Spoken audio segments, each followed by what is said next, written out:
Hello, my minions, and welcome to the lair. In this series, I roll 2 random monsters from Dungeons & Dragons and smash them together until something cool happens. The stat block for 5e 2024 and the art are available for free in the description. I did a pre-roll this time, but next time I'll do it live. First roll is animated armor, which I love because of Delicious in Dungeon, foreshadowing. Plus, these guys are very iconic, and I love throwing them at my party.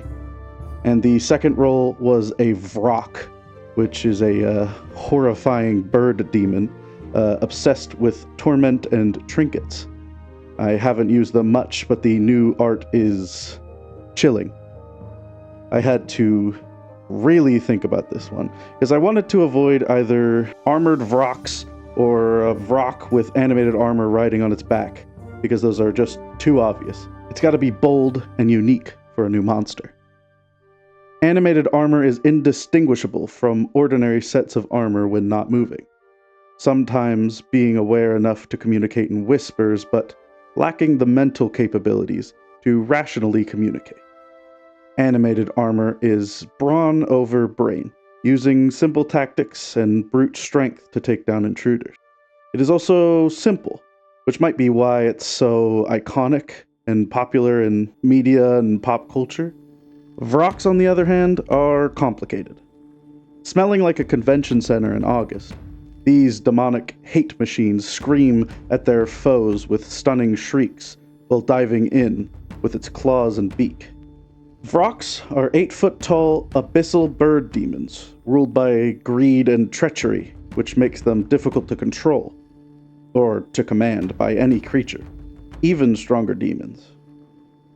It also has a gland of stink spores, which ew, but I could probably make it grosser.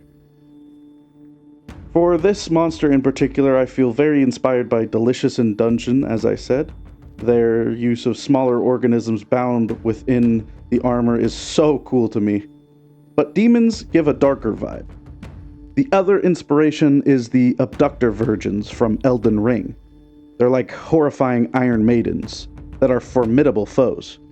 So, how do we take all these interesting ingredients and make a really awful, horrible smelling metallic soup?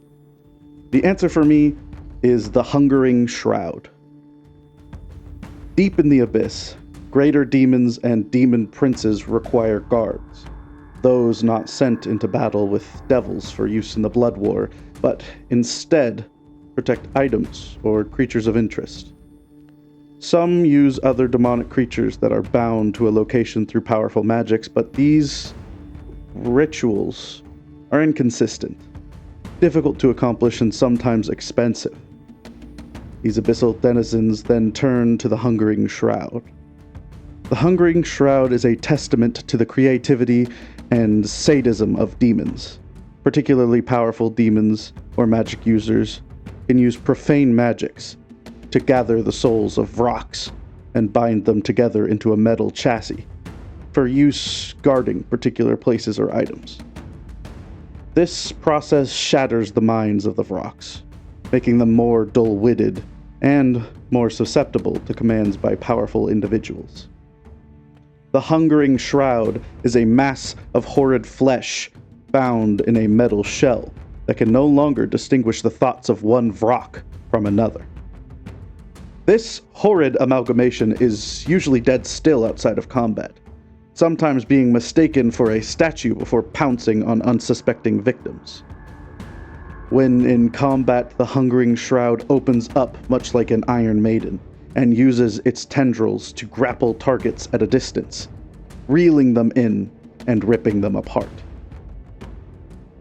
The inside of a Hungering Shroud is said to be bigger within, a never-ending void of abyssal darkness, teeth, and tendrils, where its prey is swallowed and slowly digested by the myriad labyrinthian innards. Very few see a Hungering Shroud and live to tell the tale, but those who do are irrevocably changed for the worse. Now, getting into the statistics of the Hungering Shroud. It is a false appearance. You can see it has tendril attacks and bites, It grapples rather easily like a roper, as well as being able to blind opponents who are grappled near the chassis itself. This creature will stand a difficult challenge for the party. At CR8 is a hulking demon, very strong, but its mental capabilities are not all there. Additionally, the Hungering Shroud has its Screeching Whispers attack once per day. A Wisdom saving throw, DC 15, to each creature within a 20-foot emanation originating from the Hungering Shroud.